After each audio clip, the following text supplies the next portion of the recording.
Hoje estaremos conversando com Thaís Leite, psicóloga clínica e psicanalista, acerca de autolesões.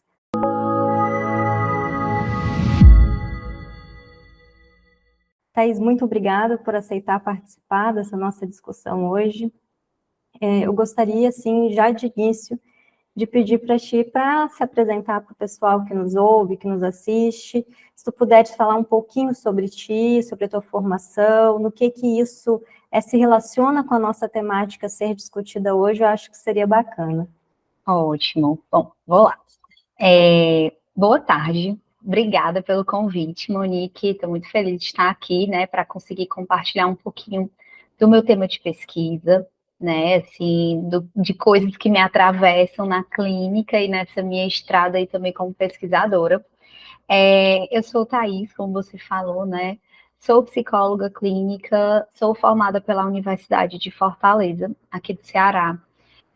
Tenho mestrado também, né? Sou mestra em psicologia, com ênfase em psicanálise, sociedade e cultura, através da Universidade de Fortaleza também.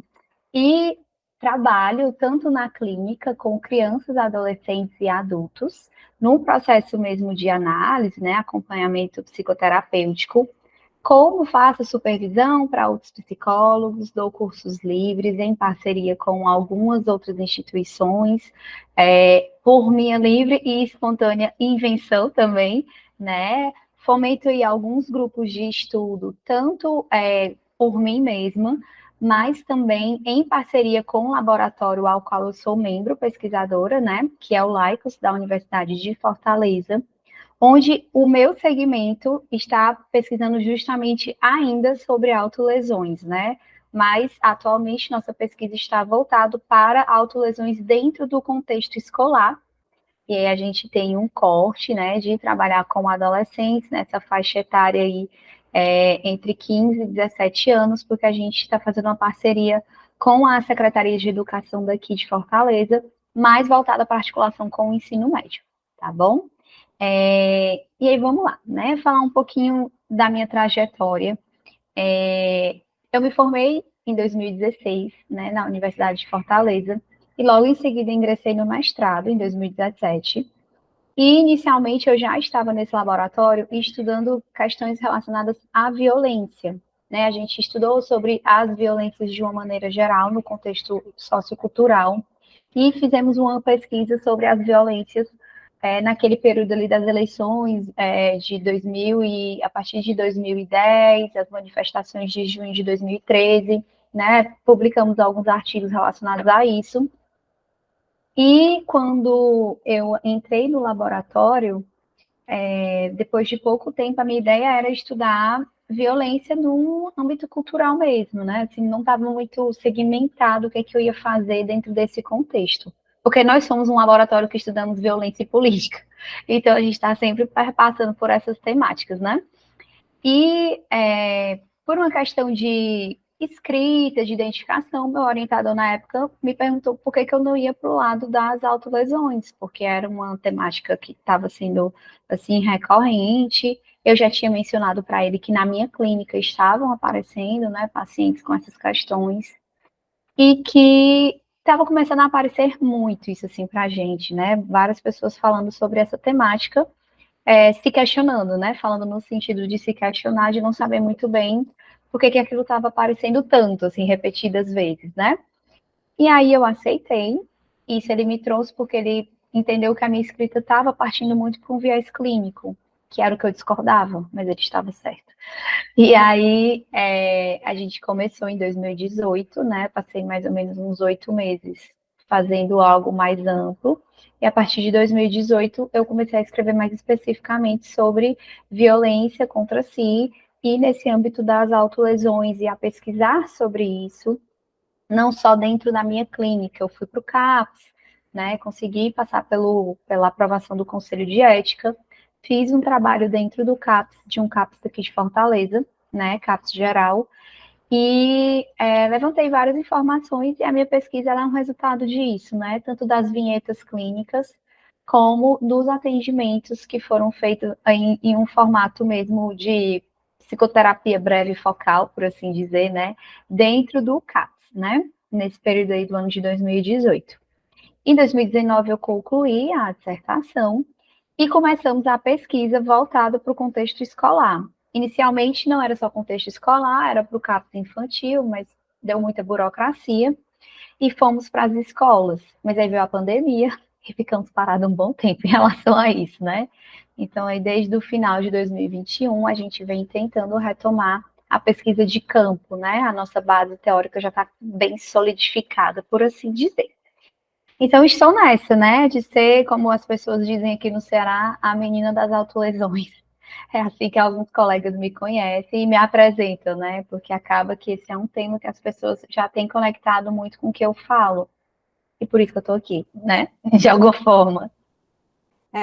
Fosse uma indicação da Bianca, né? A Bianca que participa dos nossos grupos de estudo, o pessoal deve ficar curioso, porque o Sérgio também veio por indicação da Bianca. Eu sempre falo da Bianca. Bianca, se tu estiveres nos ouvindo, precisa participar dos nossos episódios para o pessoal te conhecer. Eu achei muito interessante a tua trajetória, porque eu tive contato com a tua dissertação, inclusive já encaminhei ela para algumas pessoas nesse fim de semana mesmo. Eu achei muito legal a forma como tu trabalhas, mas também pela tua trajetória no laboratório a qual tu és pesquisadora. Eu também faço parte de um grupo de pesquisa na Universidade Federal de Santa Catarina, que se chama Observatório da Realidade Organizacional. Nós estudamos como as pessoas se organizam. Uhum. Diferentes tipos de organização, que podem ser empresas, podem ser organizações alternativas, mas movimentos sociais, formas de organização entre as pessoas. E lá nós fazemos, assim, uma articulação com a política super interessante. Então, quando tu traz essa questão dos protestos de junho de 2013, foi também alvo de estudos lá no Observa, fazendo articulação entre teoria do discurso político e psicanálise, né? Minha tese também, eu vou para a psicanálise e para a teoria do discurso político para estudar como as pessoas se organizam. Então, assim, a gente vê semelhanças nesse sentido, que são importantes de serem destacadas até nesse olhar interdisciplinar que a psicanálise nos possibilita, né? Então, esse era um destaque que eu queria fazer. E outra coisa, quando eu comecei a ler a tua dissertação, eu vi que tu começas a falar de violência autoinfligida, e que existem alguns tipos de violência autoinfligida. Como que é isso, assim, Thaís? Uhum. Eu faço essa diferenciação na dissertação por algumas questões, né? Primeiro, porque a própria OMS faz essa diferença tanto da violência autoinfligida, né? No sentido de ser uma violência que pode levar ao suicídio, né? Assim, com uma intenção suicida, que seria um outro tipo de violência que não é a que eu trabalho, né? Mais especificamente. Ou uma violência autoinfligida que ela não tem nenhuma ideação suicida, que são as que trazem mais interrogativas, né? Porque a gente para pensar enquanto profissionais de saúde, mas nós vemos as famílias tentando entender também como alguém se violenta, mas não quer morrer, né? Assim, essa seria a maior pergunta, assim, por que que ele ou ela faz isso, mas ela diz que não quer se matar, que não quer morrer, né?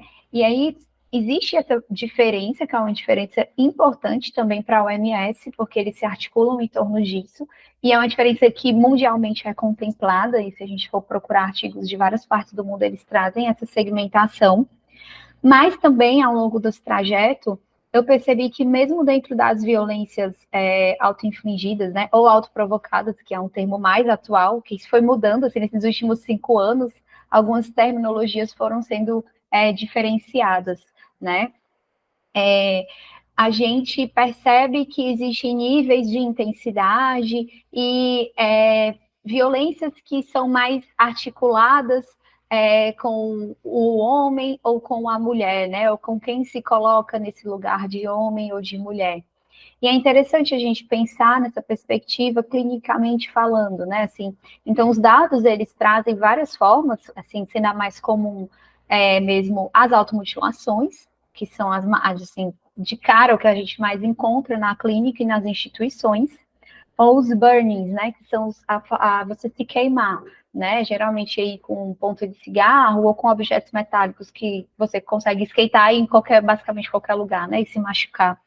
E aí depois tem outras, né, assim, tem o autoespancamento, né, tem pessoas que não é só a questão de arrancar pelinhos, assim, cabelinhos do corpo, mas é de tufos mesmo de cabelo de uma vez. Então, assim, são várias formas que a pessoa pode realmente se machucar para tentar lidar aí com alguma angústia que realmente está a um ponto tão grande que a única coisa que escoa isso minimamente é a violência auto-infligida, né? Assim, é o que a gente vem entendendo dentro das pesquisas, não só na psicanálise, mas pensando nesse ponto de vista psicanalítico.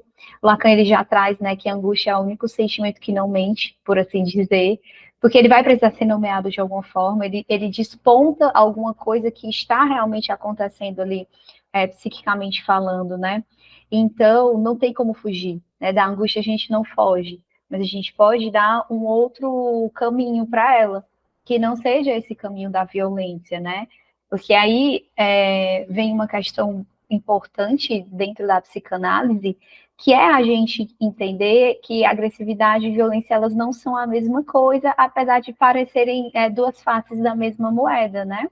A agressividade, ela é importante para a gente conseguir viver, assim, né? O que nos coloca para frente, digamos assim, uma energia, né? Para quem não é da psicanálise conseguir entender de uma maneira mais simples. Mas a violência, ela já é essa agressividade retornando ou ao social ou a si mesma, porque ela não passa por nenhum contexto de desejo, ela não passa por nenhum contexto, digamos assim, de realização desse sujeito, e vira angústia que pode virar violência, né? Então, no caso aí de quem faz realmente essa violência auto-infligida, a gente pega casos com muita angústia e com pouquíssimas nomeações, né? E aí isso retorna para o corpo, se não retorna para o outro, retorna para si, né? O Freud já diz isso aí há muito tempo atrás. Eu fiquei pensando nisso que tu falaste agora e me veio à mente, assim, algumas falas de analisantes que falavam acerca dessa angústia que sentiam e que não conseguiam fazer nada com ela e que se tornava insuportável a ponto de precisar localizar no corpo aquilo que sentia. Uhum. Eu não sei se é mais ou menos nessa direção que tu estás falando, mas foi o que me veio à mente a partir de relatos clínicos de analisantes meus, assim, de eu preciso localizar, eu preciso saber onde está, né? Saber, não, tipo, é uma dor porque há um corte em algum lugar do meu corpo específico, não é uma angústia que eu não sei de onde vem, não sei o que faço, e não sei qual é a relação dela com qualquer outra coisa, porque eu só sinto. Uhum. Sim, o que eu percebo muito de repetições nas falas, até na minha dissertação, eu tentei trazer dois contextos diferentes, assim, né, de pessoas que sofriam, assim, traziam esse sofrimento, né, relacionado às autolesões, mas no sentido de ser uma dor física, ela tampona uma dor emocional, ou escoa isso de alguma forma, né? Então, ela dá um contorno, né? Seja o contorno da localização, seja o contorno de você simbolizar aquilo minimamente de algum jeito. Então, essas falas, elas costumam trazer essa questão do autoflagelo, por assim dizer, né? Das violências autoinfligidas num contexto de dói menos. É melhor eu me cortar porque dói menos, é melhor eu me queimar porque dói menos. E aí a questão que acende para a gente é até que ponto isso sustenta o sujeito? Porque em algum momento você está todo fatiado, por assim dizer, não vai mais escoar essa dor. Então, assim, aí a gente pode pensar em algumas articulações, né? Quantos suicídios são um excesso de autolesões e acidentalmente dessa vez a pessoa morreu, né? O quanto a pessoa se machuca e o quanto ela realmente não tem mais intenção suicida, se ela já está aí há 3, 4, 10 anos se autolesionando? Isso é muito interessante, Thaís. Eu vou te trazer 2 relatos, assim, depois a gente pode conversar sobre isso se tu tiveres interesse. Primeiro, de analisante também, de falar que precisa se cortar para não tentar o suicídio. Uhum. Uma forma de lidar com aquela angústia que acha que não vai conseguir lidar de outra forma, que não seja a tentativa de suicídio se não se cortar. E também, de eu já ter observado aqui na região onde eu moro, na região de Americana, de pessoas que se suicidaram e que estão com o corpo com inúmeras cicatrizes recentes ou antigas, de cortes, por exemplo, nos braços, nas pernas, assim. Então, assim, pensando que a gente está gravando aqui em setembro de 2023 e pretende estar divulgando esse episódio ainda em setembro, né? Lembrando que setembro tem a questão do Setembro Amarelo, que é um mês de prevenção ao suicídio. Eu acho que isso é algo importante para a gente falar, tanto para quem nos ouve, que pode ter tentado ou ter se autolesionado em algum momento, para os familiares dessas pessoas, sabe, para profissionais, a importância de estar atento, né, porque não significa que pessoas que se autolesionam vão se suicidar, mas parece haver uma relação no sentido de que pessoas que se autolesionam podem ter uma maior frequência em tentativas de suicídio, está correto? Olha, não existe, assim, eu estava até comentando com alguns colegas semana passada, os dados, eles são muito confusos, assim, tanto no mundo como no Brasil. A gente sabe que existe as subnotificações, né, já é um contexto que a gente está adaptado, mas a gente não sabe ainda quantas dessas pessoas que aparecem como pessoas que cometeram suicídio, de fato, estavam tentando, digamos assim, tinham ideação suicida. E, claro, não tem como a gente ir a fundo sobre isso, né? Ir no um por um. Mas o que eu sempre coloco para os meus supervisionandos, para os colegas, para quem está em grupo de estudo, formação, etc., que fiquem atentos ao que você escuta na clínica, porque não é porque alguém diz que quer se matar que ela quer se matar, né? A gente precisa entender que dor é essa, onde ela entende que sumir seria a melhor opção, né? E eu não estou falando aqui de negar pacientes, a existência dos pacientes que têm ação suicida, mas se a gente for botar uma peneira, vai ser a menor parte, né? Então, assim, não existe até hoje, inclusive eu estava acho que uns 15 dias atrás, ou menos, novamente procurando esses dados. E eu conseguia relatórios onde tem uma diferenciação de quem fez tentativa ou cometeu suicídio e de quem realiza violência autoinfligida. E alguns relatórios daqui mesmo do Brasil, por exemplo, eles têm aspectos relacionados à violência que são muito confusos nos relatórios. Então, eles trazem violência intrafamiliar, violência conjugal, violência contra a mulher, blá, blá, blá, mas não conseguem fazer essa distinção tão clara, né? Então, trazem o número de suicídios, né? Mas não trazem dados muito claros em relação a isso. Então, ainda talvez, além de uma questão quantitativa, seja uma dificuldade da gente, enquanto sociedade, falar de uma coisa que acontece tanto, né? Se a gente tem o Setembro Amarelo para poder trazer esse assunto à tona, por assim dizer, mas ainda assim é um assunto difícil, né? Porque nós somos uma sociedade laica, mas que é muito atravessada aí por religiões, né? E que colocam a pauta da morte, né? Ou da tentativa de se matar, ou de não agradecer pela vida como um grande pecado. Então, muitas pessoas demoram a procurar a gente por entenderem que elas não estão dando valor à vida, e quando, na verdade, é uma questão de sofrimento psíquico. Então, quando a gente entra na clínica ou na instituição para avaliar isso, a gente tem que ter cuidado, assim, tentar entender um pouquinho, principalmente dentro das instituições, o que é atravessado ali, né? Assim, o que se atravessa, o que se inscreve naquelas instituições. Eu estou colocando isso até porque a gente está com um trabalho, uma pesquisa para ser dentro de escola, e a gente precisa entender, além do que a prefeitura coloca para a gente, por assim dizer, aqui em Fortaleza, O que aquela escola tem como limites, o que aquela regional, né, tem como limites, o que aqueles adolescentes têm como limites socialmente falando, discursivamente falando. Então, a gente não tem esse parâmetro tão específico, a não ser o parâmetro da gente não enxergar só o que a pessoa relata clinicamente para a gente, mas tentar entender esse contexto amplificado. Porque em relação a quem faz violência autoinfligida, é muito claro, pelo menos para mim hoje, que o tratamento não depende só do paciente que me chega. Depende e muito do contexto que está o cercando.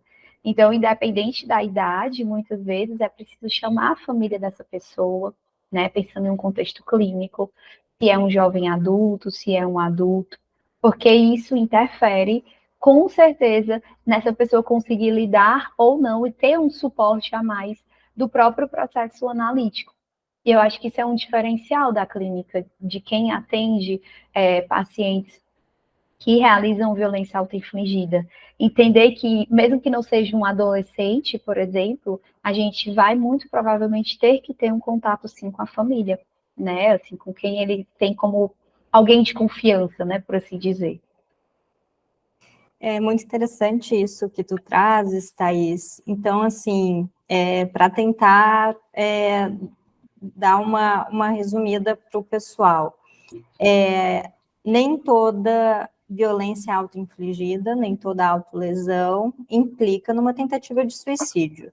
Existem autolesões que se dão por conta de serem, de fato, autolesões não relacionadas à tentativa de suicídio. Aqui a gente trouxe a ideia de angústia. Contudo, a gente sempre precisa ficar atento a alguém que se autolesiona, tanto porque aquilo está trazendo um sofrimento que precisa ser trabalhado, é uma expressão também de que algo não vai bem, de que a pessoa está em sofrimento.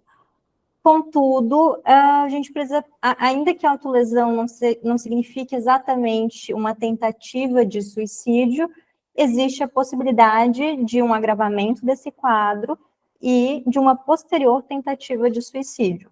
Exatamente. É esse o caminho. Tem até um termo que está sendo bem utilizado nas pesquisas em saúde coletiva.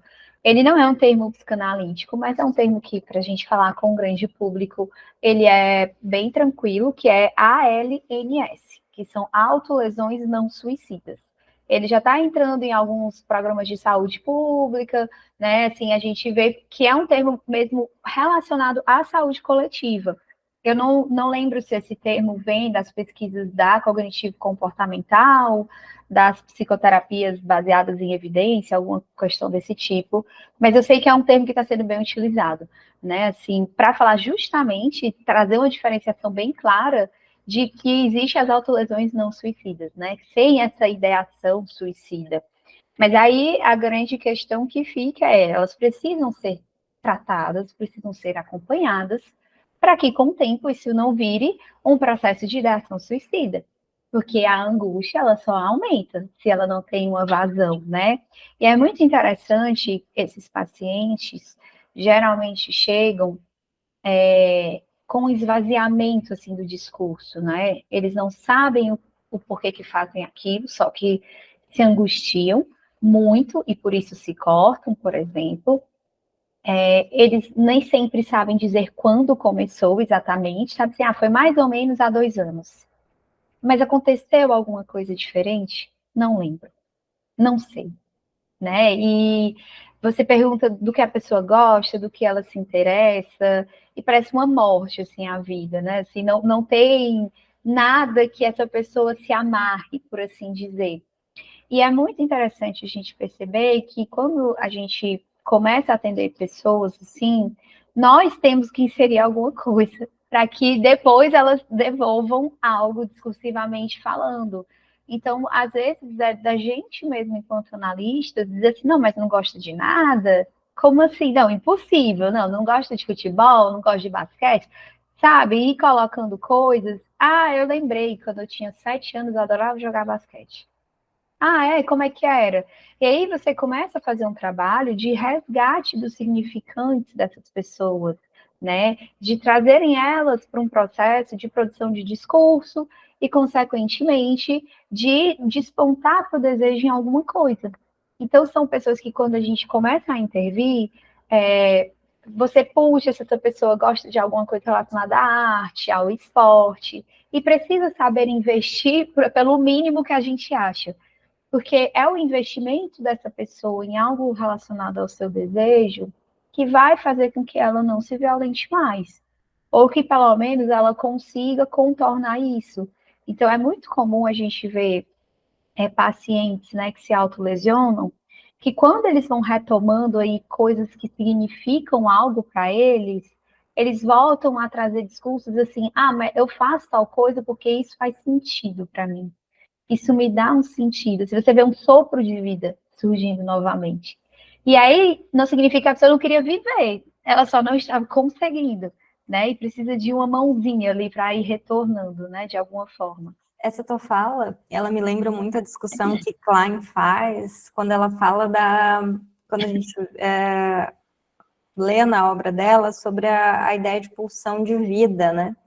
E aí, estudando, a gente observa que a ideia de pulsão de vida, quando Klein nos traz, ela está muito associada a algo que conecta a vida, algo que ajuda a manutenção, quase que um fio, né? Uma ideia de ligação mesmo à vida, ao mundo, às pessoas, a objetos de amor. Uhum. Então, eu gosto muito de trabalhar com pessoas que têm uma questão aí de uma possível ideação suicida ou que tentaram o suicídio, pessoas que muitas vezes estão em processo de autolesão também, com isso, né, de tentar descobrir com essa pessoa algo que a conecte à vida, algo que faça com que ela consiga ver algum investimento de amor no mundo, nas coisas, em pessoas, como uma forma também de fortalecer esse sujeito e de ajudá-lo de alguma forma a verbalizar, a trazer em discurso isso que ele está sentindo, né? E essas possibilidades que vão surgindo também. Sim, é importante a gente trazer, assim, né? Numa abordagem lacaniana, a gente trabalha com a figura do desejo e do gozo, né? Por assim dizer, o gozo sendo, de uma certa forma, um excesso, né? Mas um excesso, e a gente pensa, excesso, né? Não deveria estar ali, justamente por já ultrapassar determinadas barreiras, né? E aí a gente vai pensar nesse excesso da angústia, no excesso do sofrimento, no excesso de uma intervenção do outro, né? Assim, o que esse sujeito articula enquanto fantasia, né? Assim, é uma pessoa, né? Ou é um sujeito que ele consegue questionar a si mesmo o que o outro espera dele. E aí, de uma maneira menos lacaniana, para falar sobre isso, essas pessoas que chegam para a gente, elas conseguem fazer questionamentos sobre si, sobre os outros ao seu redor? Elas conseguem fazer algum questionamento sobre o que esperam dela? Porque geralmente, quando a gente interroga, elas não têm questionamento nem sobre si, mas têm certeza sobre os outros, sobre a decepção do outro, sobre como elas não são válidas. Então, é um olhar muito preso e muito mortificado a uma visão de excesso e do excesso do ruim, né? Assim, são marcações muito duras, né, que elas incorporam. Então, quando a gente pensa em trazer essa pessoa com articulação discursiva, em prol do que é o desejo dela, é dela conseguir se questionar sobre o que ela quer e sobre o que talvez o outro queira, né? E construir um quadrinho assim mais fechadinho sobre a fantasia que todos nós fazemos. Nós fantasiamos, a gente supõe o que alguém quer da gente e a gente responde ou não a partir disso. E vamos lidando aí com essas consequências, né? Então, é trazer o sujeito para esse ponto de articulação. Mas, é claro, ele precisa se ancorar em alguma coisa. E se ancorar no que faz sentido para ele. Porque o que é uma análise se não desconstruir os ideais e trazer algum sentido em cima disso, né? Assim, então, é nesse processo que a gente vai, de certa forma, resgatar essas pessoas para um processo de vida, né? Para elas não ficarem tão mortificadas nesses olhares que a atravessam, né? Nessa forma de não conseguir existir, porque é isso que elas não estão suportando. Elas não estão suportando existir, mas elas também não querem morrer. Não é isso. É muito legal isso que tu falas, porque me vem à mente, assim, a questão também da culpa, do quanto, muitas vezes, a angústia se relaciona com também um sentimento de culpa, né? No nosso grupo de estudo, a gente tem estudado, a gente estava estudando o eu e o isso, agora inibição do sintoma e angústia, e nessas obras a gente vê mais ou menos assim que Freud traz uma ideia inicial de culpa como um sentimento que é percebido pelo eu como uma expressão da censura de alguma forma, né, do supereu. Esse sentimento se relaciona a isso, que é uma expressão da crítica que a gente pode colocar na conta da instância do supereu, assim. E eu vejo, assim, na minha clínica, Thaís, muitos analisantes que têm um supereu que a gente pode dizer rígido, assim, para não necessariamente em termos psicanalíticos, mas para que as pessoas nos compreendam, com esse sentimento de culpa que surge tão forte por aquilo que não é, pelo que fez, pelo que acha que deveria ter feito, que muitas vezes não consegue lidar com a angústia de outra forma que não seja se autolesionando. Na tua dissertação eu vi que tu trazes algo nesse sentido, assim, o que tu poderias falar para a gente? Bom, resumidamente, quando eu tento falar um pouco ali sobre culpa, foi mais por uma questão de que o super-eu, assim, a grosso modo falando, ele é a inserção da lei, né? Assim, dessas leis sociais, dessas leis culturais, para esse sujeito que se forma, né? Então, quando a culpa aparece em relação à lei, ela geralmente traz uma dívida. E a gente escuta geralmente do sujeito que se autolesiona, eles não sabem dizer nada, mas eles sabem dizer que tem dívida com alguém, né? Assim, eles têm dívida com alguém, com alguma coisa, né? E quando a gente vai dissolvendo isso, trazendo outros aspectos, talvez essa dívida não faça aí tanto sentido, né? E o problema da dívida é que você tende a repetir mais, né? Você tende a se autopunir e a fazer o que poderia ser certo dentro de uma lei, principalmente essas leis mais rigorosas que eles interpretam assim, como uma espécie mesmo de pagamento desse saldo, de punição. E aí isso é perigoso, né? Porque a repetição nesses casos são os cortes, são se machucar, viver cada vez menos, não socializar, né? Ficar muito introspecto. Então, é uma situação que a gente tem que ter um cuidado, né? Assim, a culpa, analiticamente falando, ela é muito pesada, né? Ela pode, assim, destruir uma pessoa, porque quem vive de culpa geralmente não toma nenhuma atitude. Porque o que você faz a partir da culpa? Você só sente esse peso, né? Então, você precisa nomear essa culpa, direcionar essa culpa, para dissolver essa dívida e fazer algo com isso, né? Então, assim, eu percebo, e aí eu trago algumas associações, né, em relação ao que eu percebo na clínica, ao que eu trago na dissertação, porque nós vemos um número maior de jovens que se autolesionam, né, sejam adolescentes ou jovens adultos, né, o corte aí que eu trago na dissertação é entre 13 e 24 anos, mas o corte da OMS é entre 15 e 29 anos. De qualquer forma, pessoas muito jovens, né? E aí a gente pode pensar em algumas questões, né? Assim, a gente vive numa sociedade onde todo mundo vê, de alguma forma, né? Estamos todos muito expostos, né? Assim, estamos aí no meio de um espetáculo, porque queremos muitas vezes, né? Mas isso chega de uma outra forma para os adolescentes, para os jovens adultos, porque já cresceram em meio à exposição e naturalizaram isso, como as mídias sociais, por exemplo, né? As redes sociais. Quantas culpas e quantas dívidas você é capaz de adquirir quando todo mundo está teoricamente de olho em você, né? Assim, é um ponto para a gente pensar. Quando a gente vive nesse mundo das redes sociais, a gente trabalha com aspectos muito imaginários, né? Assim, tanto da imagem em si, porque a maioria se trata de reproduções de imagens e vídeos cada vez mais curtos, ou seja, com menos informações, né? Menos tempo de análise, de raciocínio, e de espaço para questionamento. E, ao mesmo tempo, a gente vai trabalhar dentro de um imaginário com o aspecto da suposição, né? Então, se você supõe que aquela vida é real, você supõe que aquele outro consegue, se você não consegue. Então, isso chega para os adolescentes e para os jovens adultos de uma maneira muito forte, muito viva, né? E atravessa e deixa uma marca.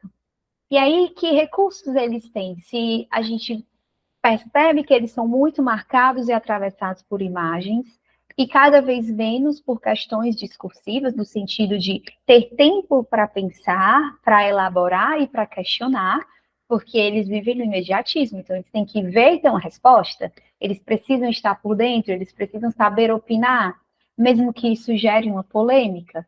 Ao mesmo tempo, eles não sustentam as polêmicas, né? Então, onde eles recorrem? O que sobra para eles, né? Muitas vezes só sobra o corpo. E nisso eu concordo muito assim com o David Le Breton. Ele traz que o corpo, na atualidade, funciona como um gadget. É mais um acessório. A gente tem o celular, a gente tem o tablet, e a gente tem o corpo. Se esses outros acessórios e essas formas de se relacionar nos marcam e talvez não sustentam tudo, você vai recorrer para alguma coisa. Né? Então, assim, o corpo meio que sobra como espaço para o sofrimento. E aí a gente lembra do Freud lá atrás, que fala que o corpo é uma das fontes de sofrimento, porque ele vai se deteriorar, inevitavelmente. Você pode ficar doente, você pode quebrar uma perna, você pode sofrer um acidente, enfim. Mas você também pode se autolesionar para sustentar todas as outras coisas, já que o que sobrou é o corpo, porque ele é mais um acessório. Ou você pode marcá-lo de outra forma, porque existem marcações que podem ser saudáveis se você der um sentido para elas. Então, a gente vê as tatuagens, os piercings, que trazem toda uma questão das identificações. Mas não é isso que acontece com as autolesões, elas fragmentam ainda mais, elas separam. Mesmo que a gente pense que há grupos na internet ou que há grupos de adolescentes que se autolesionam em conjunto. Mas se a gente procurar a fundo, não existe conexão, não existe identificação além da imaginária dentro desses processos. Quando tu fala isso, assim, eu lembro muito da discussão que eu faço na tese, que é acerca da ideia de identificação, né? Eu entro em identificação e narcisismo das pequenas diferenças para discutir como as pessoas se organizam num determinado grupo. E uma das discussões que a gente faz é que o individualismo, ele tem tentado promover o esfacelamento das identificações coletivas, né? E eu vejo que na tua dissertação tu discutes um pouco disso, né, da relação entre autolesão e individualismo enquanto sintoma social. O que tu poderias falar para a gente nesse sentido? Bom, a gente sabe que o individualismo ele é uma questão muito problemática socialmente, né? Assim, se a gente for voltar assim, para o próprio Freud, o Freud ele já coloca como uma das razões de não haver violência contra o outro ou contra si o laço social. O laço social, que é onde você vai socializar, você vai fazer acordos, você vai ter trocas humanas e afetivas ali, porque são essenciais na vida. E quando a gente pensa no individualismo, ele faz uma fissura nisso tudo, né? Assim, é eu e o resto que morra, por assim dizer, né? Então, a gente sabe que quanto mais individualista, mais difícil esse adentrar ao laço social, esse olhar para o outro, esse olhar para o coletivo. Ao mesmo tempo, a gente sabe que o que nos traz saúde mental é o coletivo, é o laço social, são as relações humanas, são essas trocas, né? E aí existe esse problema, quando as pessoas que se autolesionam chegam na clínica, elas geralmente já estão num processo de que elas não socializam mais. E aí, o primeiro passo, que eu sempre até falo com meus supervisionandos, primeiro passo, descobre alguma coisa que essa pessoa gosta. Segundo passo, tenta fazer essa pessoa ir para um meio de socialização. Porque esse ponto é muito importante, você ter essas vivências, né? Então, o individualismo, ele é um problema no sentido que ele tira a noção do grupo.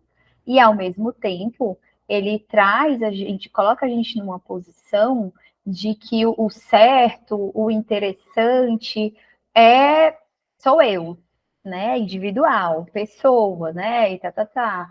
Então, quem é diferente, fica onde nessa história?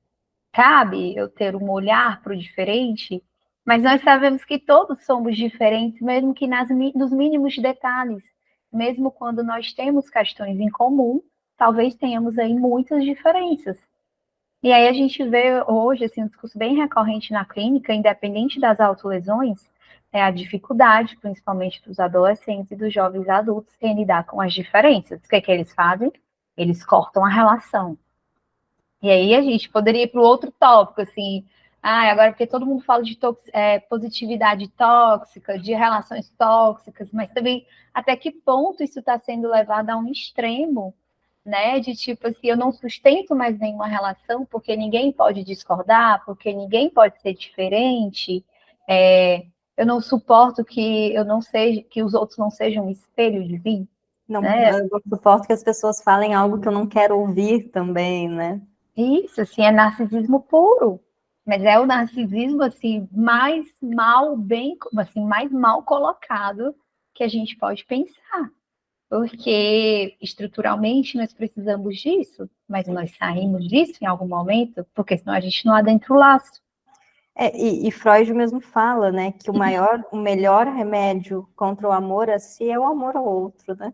Sim. E o narcisismo é isso. Então, por isso que na própria discussão de narcisismo, ele vai entrar na discussão de laço social, né, dessa ligação, que é bem a discussão da tese, porque eu vou, e aí eu vou chegar na pergunta que eu queria te fazer, eu começo a estudar bem no contexto da pandemia da Covid-19, a organização em decorrência da Lei Aldir Blanc, que no setor cultural nós vimos uma aproximação muito grande, né, uma identificação entre aqueles atores culturais que não conseguiam trabalhar por conta da pandemia e conta das leis, né, das leis sanitárias, de que não podia ter um grande ajuntamento de pessoas, enfim.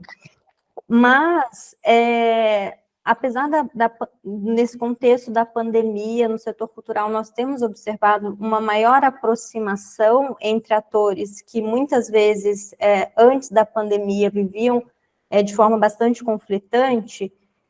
A gente vê um efeito da pandemia bastante diferente, por exemplo, nas crianças e adolescentes. E um aumento, por exemplo, de cutting durante e pós-pandemia. Uhum. Não sei se tu queres falar um pouco acerca disso. Certo. Eu terminei a minha dissertação antes da pandemia, né? Assim, eu defendi em novembro de 2019. Mas me chegaram alguns casos já durante a pandemia, não em 2020, porque em 2020 eu estava grávida, depois meu filho nasceu, passei um tempo sem trabalhar, mas em 2021, né, quando eu retornei, começou a vir alguns casos, e colegas e supervisionando, trazendo mais essa demanda, mas principalmente as escolas. As escolas estavam começando a ficar muito angustiadas, porque começou aquela questão de volta, ensino remoto, ensino híbrido. E aí eles começaram a perceber muitas coisas entre os adolescentes, principalmente, relacionada ao cutting, né? Essa questão das autolesões, da automutilação. E muito mais adolescentes estavam sinalizando isso. E aí a gente pode pensar algumas questões, né, que são provocações, porque eu não escrevi sobre isso, são levantamentos que nós temos aí na nossa pesquisa que está em andamento, mas a gente sabe que a escola é, para alguns adolescentes, um lugar de refúgio, daquele cerco familiar. porque algumas famílias não funcionam como um lugar de acolhimento, de segurança.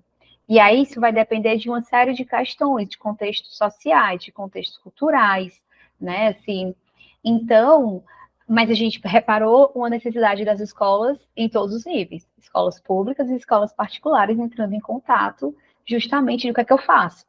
Agora eu tenho 15 alunos numa turma X que se cortam, agora eu tenho 20 alunos no ensino médio que se cortam, né? E sem saber o que fazer, né? Então, assim,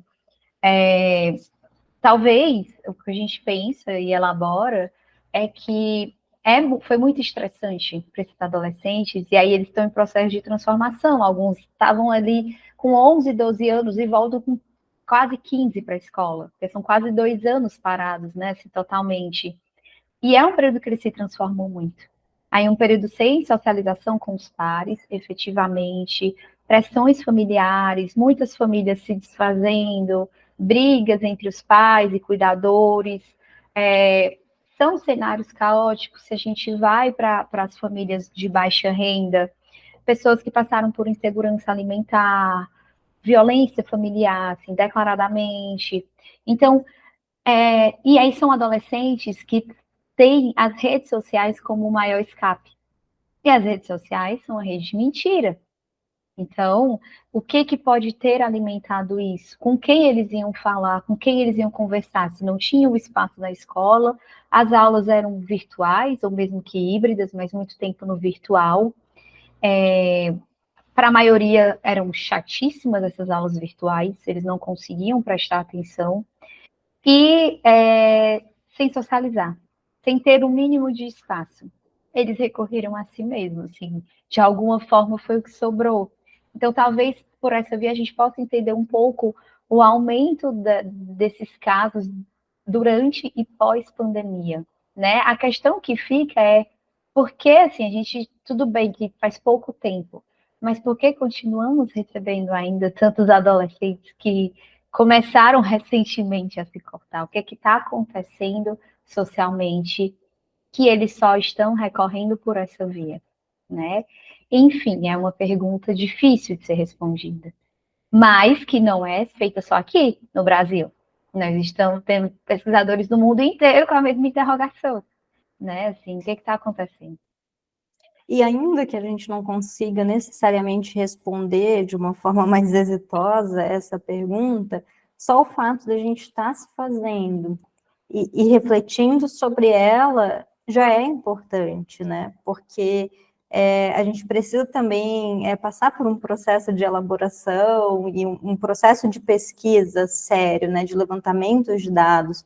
Porque como a gente falou no início, né? Que tu trazes a questão de subnotificação, dos dados não serem muito precisos. Então, o fato de nós olharmos para isso e de colocarmos esse ponto de interrogação, ele já é bastante importante. Thaís, quando a gente começou a discutir aqui autolesão e algo que me vem à mente, assim, que algumas pessoas discutem acerca de autolesão e dizem que autolesão se diferencia de automutilação, né, colocam automutilação como quase que a extração de partes do corpo. Na tua dissertação, eu não percebi que tu trabalhas de forma diferenciada a autolesão e a automutilação. Como que seria isso, assim, para ti? Uhum. Bom, eu realmente não diferencio, provavelmente porque quando eu comecei também a pesquisar, não tinha, assim, eu não achava tão facilmente essas referências. Inclusive, na minha dissertação, você vai ver que eu entro em dúvida se isso é um sintoma, se isso é um ato, né, em si, assim, porque realmente alguns profissionais, né, alguns pesquisadores, mesmo da psicanálise, trabalham com a autolesão a partir do sintoma, por conta dessa questão cultural, né, a gente vê que existem momentos culturais em que isso aparece de uma forma mais expressiva.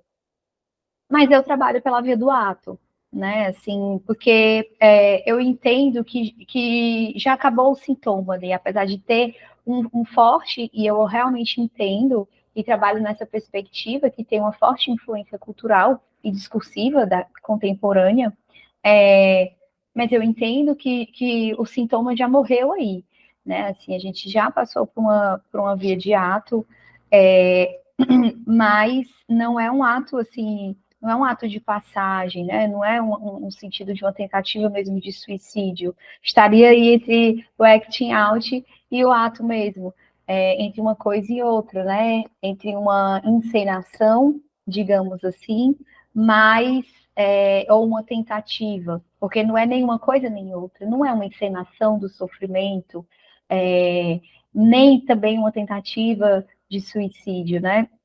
Mas eu não diferencio porque eu trabalhei com a categoria inicialmente da OMS, né? Eu fui fazendo esse destrinchamento, né, da sociologia, da antropologia, da saúde coletiva para chegar na psicanálise.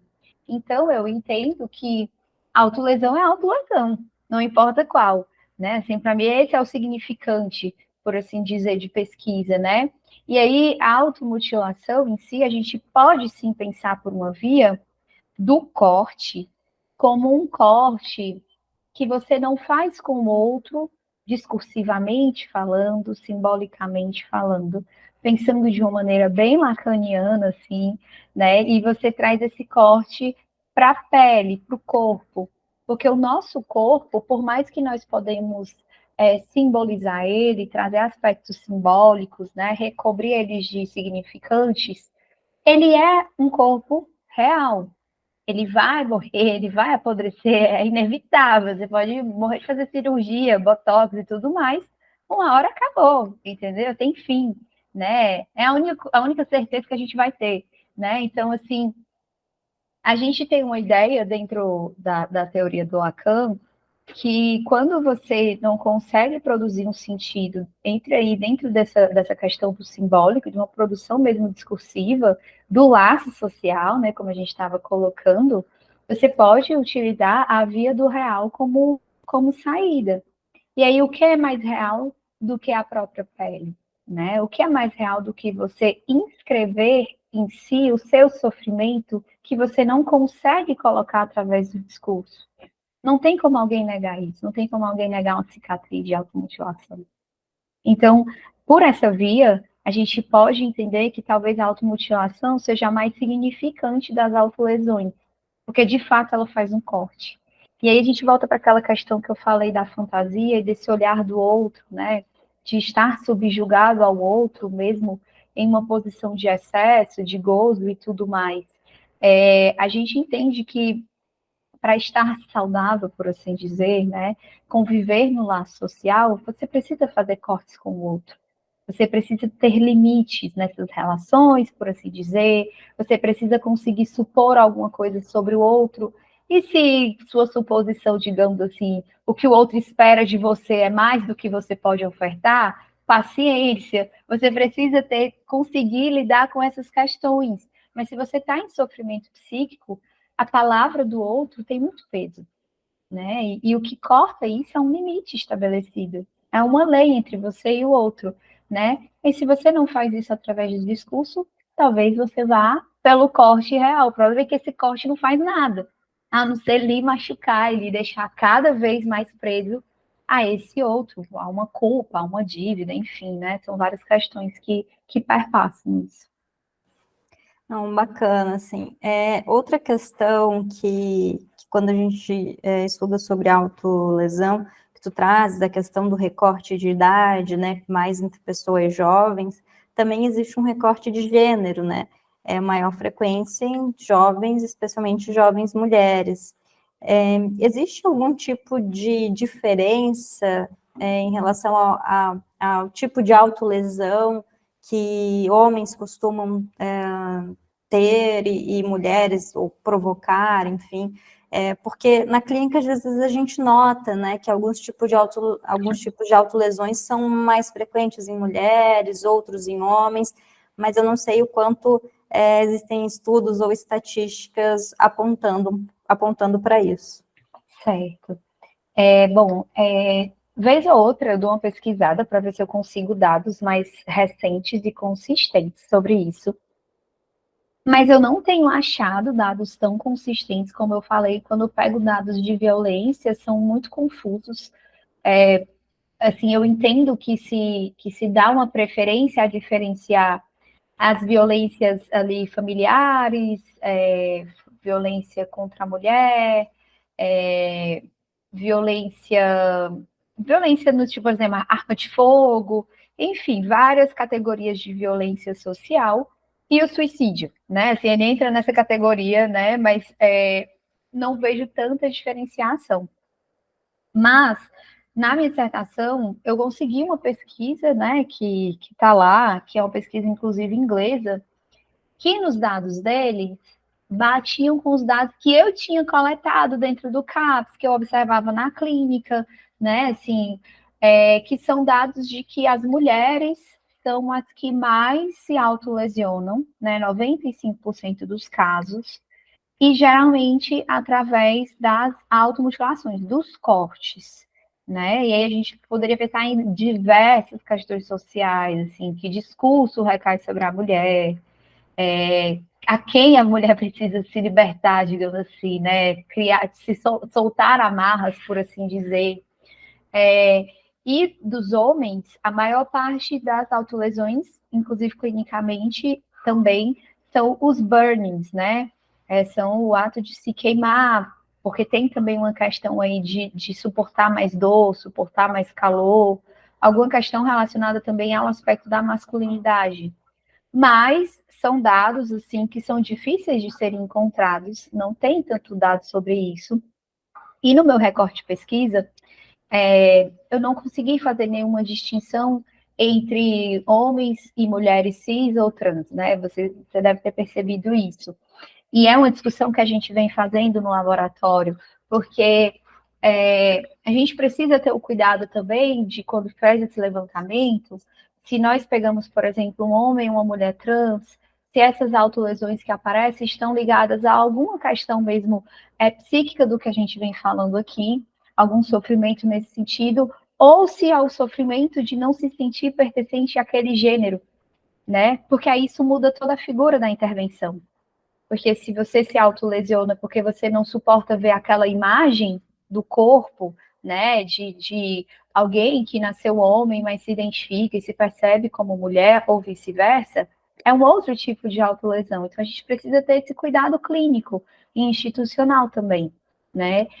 Então, quando eu penso nesse processo, estou pensando em pessoas, em sujeitos que aparecem nessa categoria, relacionando esse sofrimento psíquico a algo que ele não consegue compreender, a uma angústia não nomeada, né? Então, assim, eu diria que essa seria o meu diferencial, seria compreender por que as autolesões aparecem como angústia não nomeada, não conectada realmente a nada, a nenhuma questão física, a nenhuma questão de sexualidade, mas a uma falta de nome mesmo.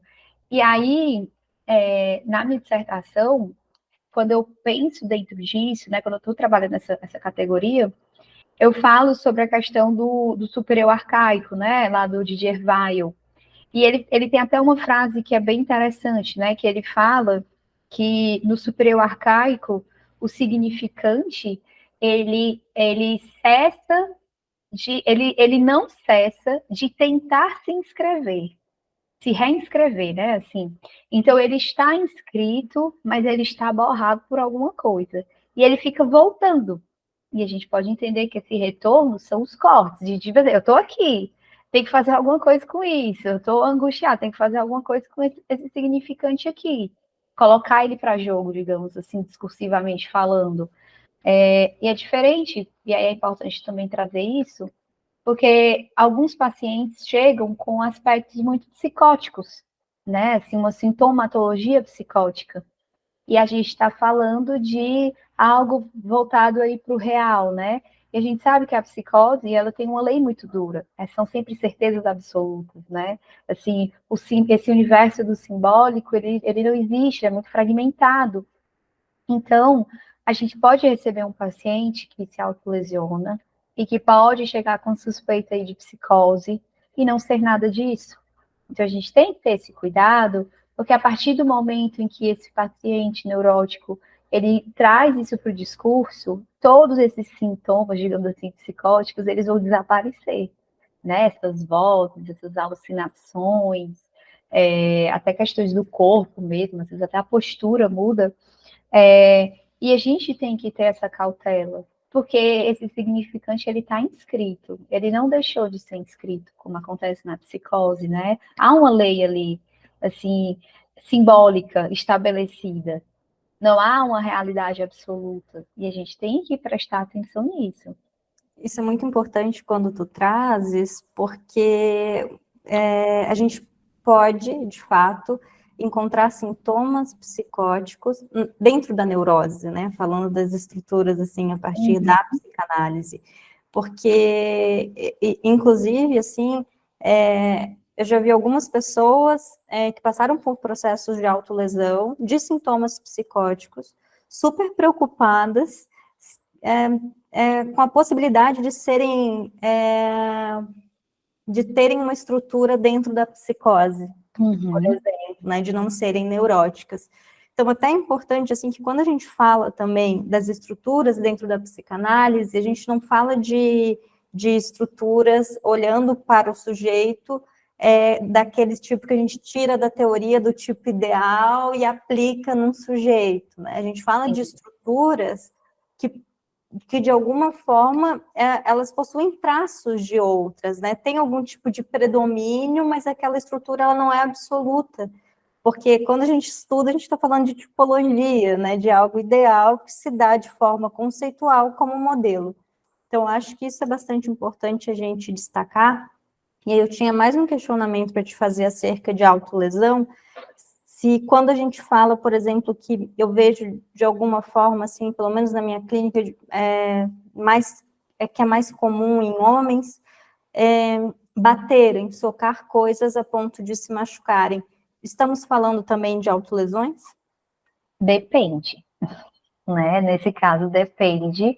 A gente precisa analisar bastante o contexto, porque seria um autoespancamento ou seria um esvaziamento da raiva? São duas coisas diferentes, né? Então a gente precisa entender quando acontece, como acontece, desde quando mais ou menos, qual a vazão disso. Então, assim, é para aliviar a raiva ou é para aliviar uma dor? Porque a raiva já é um sentimento, já é uma nomeação que vai ser dada, né? É para aliviar uma frustração, já é uma nomeação. Não sei o que fazer. Eu esmurro uma porta, eu me bato numa parede até quebrar um braço, porque eu não sei o que fazer, eu não sei o que eu estou sentindo. Então a gente precisa ter essa escuta apurada para saber conectar os fatos, por assim dizer, né? Então, como isso aparece, em que situações isso se repete, porque geralmente as autolesões, elas vão aparecer depois de alguma situação de muita angústia, né? De algo que já causa sofrimento e que a pessoa não sabe lidar com aquilo, ou podem estar relacionadas também, algumas pessoas acabam também, além das autolesões, tendo em conjunto questões relacionadas a transtornos alimentares, não que uma coisa tenha puxado a outra, né? Mas você vê que não é incomum, ou são pessoas que têm muita dificuldade de socialização, ou que têm muita dificuldade nas relações familiares, e aí precisa, digamos, de algumas situações repetitivas ou semelhantes acontecerem para se autolesionarem. Elas não sabem lidar com aquilo, não sabem o que fazer, se murchiam e se cortam. Se alguém disse para a gente que fez porque teve um acesso de raiva, bom, a gente já sabe que teve um acesso de raiva. Então, muito provavelmente não tem nada a ver com a autolesão, porque a autolesão ela tende a ser muito repetitiva, no sentido de um esvaziamento mesmo discursivo. Não, ótimo, Thaís. A gente está assim, caminhando para o final e eu gostaria de ver contigo se tem algo que tu gostaria de trazer novamente, ou alguma coisa que a gente não discutiu e que tu pensas ser importante também para estar trazendo nesse momento. Bom, eu acho que a gente, de uma maneira geral, passou por todos os pontos, né, que eu acabo falando também ali na dissertação. Uma coisa que me chamou a atenção, que me chamou a atenção clinicamente também, foi que quando eu estava fazendo a pesquisa da dissertação, surgiu para mim esse dado dos 13 anos de idade, né, 12, 13 anos de idade, chegando pessoas tanto no CAPS, como chegando pessoas na minha clínica, no instituto que eu trabalhava na época também, muito novinhas que já se autolesionavam, né? Então, assim, a gente pode observar que existe uma diferença discursiva da forma como alguém com 35 anos para cima fala sobre suas autolesões e essas pessoas de 12, 13 até 24, 25 anos falam sobre suas autolesões, né? Assim, geralmente as pessoas mais velhas, apesar de elas naquele momento do início do tratamento não saberem conectar as autolesões, é mais fácil elas voltarem e conseguirem se articular discursivamente e entenderem, terem alguma coisa para falar sobre isso. Mas quando a gente pega essa geração mais nova, eles têm muita dificuldade de trabalhar em cima do discurso mesmo, né? Assim, de dar uma borda para as coisas, de sustentar as faltas, né? Então, eu percebo que existe alguma mudança discursiva, a gente sabe que existe uma mudança discursiva dos últimos 15 anos, 20 anos para cá, onde o mundo digital ele ficou muito maior, muito mais presente na nossa vida, e que talvez isso tenha alguma coisa a ver com a explosão também desses casos assim, de autolesões, principalmente entre os adolescentes, né, que são quem mais se autolesionam.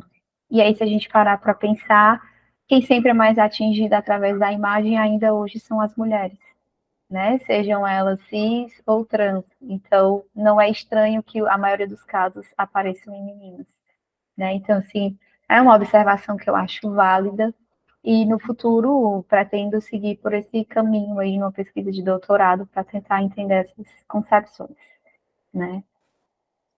Thaís, novamente, muito obrigada por aceitar participar. Eu queria saber se tem alguma opção de contato para caso alguém que esteja nos assistindo ou nos ouvindo tenha dúvidas, que queira conhecer um pouco mais do teu trabalho, como que essa pessoa pode te contatar?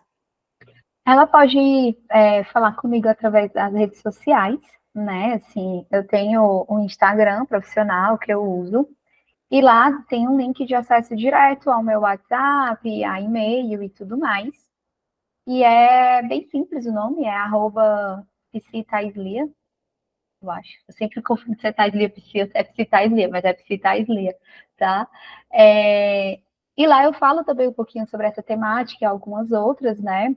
Então, geralmente as pessoas entram comigo ou por contato do direct, ou elas entram no link e já falam direto comigo no WhatsApp, seja para consulta, supervisão, né, ou outras questões aí que podem surgir no caminho, né? Mas seria o meu contato mais fácil, digamos assim, esse contato. Não, tranquilo, e se alguém tiver dificuldade de achar, pode entrar em contato comigo também, que eu encaminho o contato da Thaís, tenho ela no meu Insta, provavelmente a gente vai ter também algumas marcações decorrentes de trechos desse episódio. Novamente, Thaís, muito obrigada, e aos nossos ouvintes, eu encontro vocês no próximo episódio. Até mais.